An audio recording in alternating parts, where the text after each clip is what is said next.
मतलब not out थे, played हुए, उसके बाद उन्होंने रिव्यू नहीं लिया, वापस चले गए। और ऐसा तो होना चाहिए था, एक्साइटिंग हुआ है उसको भी नहीं पता था क्योंकि जोर से मारने का उससे पहले एक पुल पे चौका मारा था मेहंदी को। ये वाला बिल्कुल मतलब बैट बंद हो गया था ऐसे कि विंडर स्पिन में खेल जाऊंगा बहुत सीधा दूसरी इनिंग में इंडिया के विराट कोहली बैट लग रहे, मुझे समझ नहीं आया कि विराट कोहली को नहीं पता चला था कि उनके बल्ले पे बॉल लगा इनसाइड एज, वो लेग बिफोर आउट हो तो गए। अब आउट दूसरी इनिंग में इंडिया के विराट कोहली बैट लग रहे, मुझे समझ नहीं आया कि विराट कोहली को नहीं पता चला था कि उनके बल्ले पे बॉल लगा इनसाइड एज, हुआ लेग बिफोर आउट हो तो गए।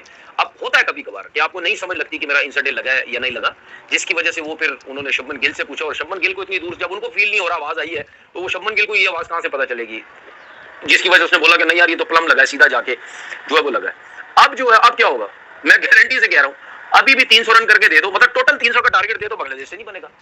अब बांग्लादेश के लिए और मुश्किल हो गई है क्योंकि अब पहली इनिंग में अश्विन ने तो कुछ नहीं किया, अब दूसरी इनिंग में अश्विन भी मुश्किल डालेगा और जडेजा भी मुश्किल डालेगा क्योंकि अब बॉल जो वो ब्रेक होने लग गया है। आपने कुछ बॉल देखी अश्विन की भी ब्रेक हुई है क्योंकि जिस तरीके से अश्विन बॉलिंग करता है या ब्रेक उसको जाम मिलता है आपके सामने है, वो बहुत मुश्किल डालता है। और उसके सामने तो वैसे भी लेफ्ट हैंडेड आएंगे, लेफ्ट हैंडेड है ही बांग्लादेश के जो है वो इतने ज्यादा, तो हमें तो पता था ना। अब आपको समझ लगी थोड़ा सा बैट बंद हुआ थर्ड स्लिप में। और जसवाल जिसको मैं अमूमन बोलता हूँ पक्का प्लेयर, लेकिन वो कच्चा होता जा रहा है। मेरा जुमला याद रखिएगा, कच्चा होता जा रहा है। द वे ऑफ प्लेइंग जो आज दिखा बहुत बहुत ज्यादा तकलीफ हुई। पहली इनिंग्स में आउट होने के बाद आज के उसमें मुझे ज्यादा तकलीफ हुई क्योंकि सेक्शन टू सेक्शन खेलना था ना, वो तो वाइट बॉल के अंदाज पे खेलना था। पिच सबसे बड़ी चीज है जिसपे आपने बॉलिंग करनी है, बैटिंग करनी है, पहले उसको पढ़ो। उसका एटीट्यूड टुवर्ड्स मतलब बॉल की तरफ था, बॉल पे जा रहा था। जब तक विकेट पे स्टे नहीं करेगा गलत है। जहां पे बॉल पिच सीधा विकेट होगा वहां तो ये सर्वाइव कर जाएगा। ऑस्ट्रेलिया में अगर ऐसी बाउंड्री शॉट मारेगा तो कट गली और स्लिप में।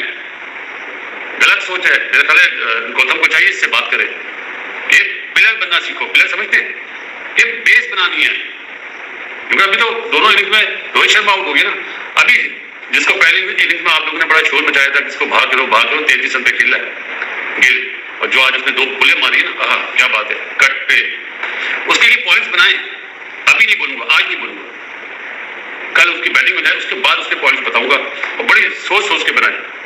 बस दुआ करें याद रहे, उसमें बात करेंगे। विराट कोहली, अब आप लोग के सवाल आए कि जी गलत आउट दे दिया उसको, गलत आउट तो विराट कोहली ने अपने आप को किया है खुद। एम्पायर ने अगर बैड डिसीजन दिया तो उसको पता तो होना चाहिए था मेरा इनसाइड एज हुआ है, उसको भी नहीं पता था क्योंकि जोर से मारने का उससे पहले एक पुल पे चौका मारा था मेहंदी को। ये वाला बिल्कुल मतलब बैट बंद हो गया था ऐसे कि विंडर स्पिन में खेल जाऊंगा, वो बॉल सीधा रहा और उसको भी पता नहीं चला। और जब उसने गिल से पूछा कि कहीं बॉल नीचे जा रहा है या मिसिंग तो नहीं है, तो गिल ने सही जवाब दिया कि बीच में ही है और उसने रिव्यू नहीं लिया। मतलब नॉट आउट थे, प्लेड हुए, उसके बाद उन्होंने रिव्यू नहीं लिया, वापस चले गए। और ऐसा होता है जब फॉर्म ना लगी हो, जब आप अपने आप से ज्यादा शायद एक्सपेक्ट भी ना कर रहे हो, जब आप समझते हो कि इसमें कोई फायदा नहीं है कि मैं अपनी किस्मत से लड़ूं या मैं खामखा से लड़ाई शुरू कर दूं अपने आप से। सो ऐसी सिचुएशन फिर हो जाती है कि नॉट आउट पे भी विराट कोहली जो है वो खुद से बाहर चले जाते हैं। सो ऑक्यूपाई द क्रीज बेहतरीन मंत्र इनके लिए। बट वही बात है कि प्रेशर नहीं है अब भारत के पास के ऊपर, इसलिए कि चाहे ऑल आउट भी हो जाए मेरे ख्याल से अगले कोई 30-40 रन में, फिर भी बहुत स्कोर है ये बांग्लादेश के लिए। सो बांग्लादेश को फाइट करनी है। बॉलिंग अच्छी इंप्रेसिव की है बांग्लादेश ने, मगर एक पार्ट अच्छा है तो दूसरा पार्ट खराब है। इस तरह से आप अच्छी टीम के खिलाफ, एक चैंपियन टीम के खिलाफ मैचेस नहीं जीत सकते हैं। सो भारत ने 22 रन की लीड भी बहुत थी और मुझे लगता है कि अगर टीम इंडिया बॉलिंग करती तो इतने में भी बांग्लादेश को फारिग कर सकती थी। और सबसे बड़ा सवाल के फॉलो ऑन करके आपने पहले बॉलिंग क्यों नहीं की, बैटिंग क्यों की है?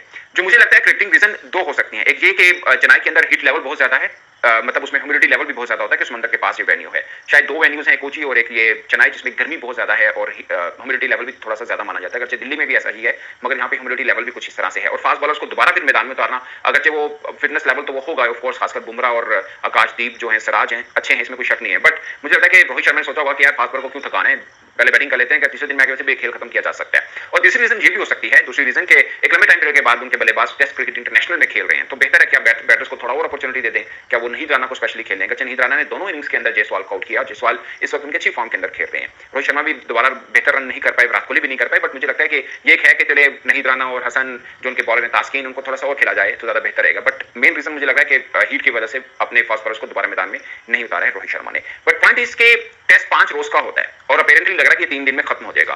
हम जो मतलब क्रिकेट जर्नलिस्ट हैं या जो क्रिकेट फैंस हैं उनके लिए तो होगा मैच खत्म हो गया, बट आप एक बार सोचें उन राइट होल्डर्स को जिन्होंने मतलब पैसे दिए हैं इस 2 मैचेस को दिखाने के लिए और 3 दिन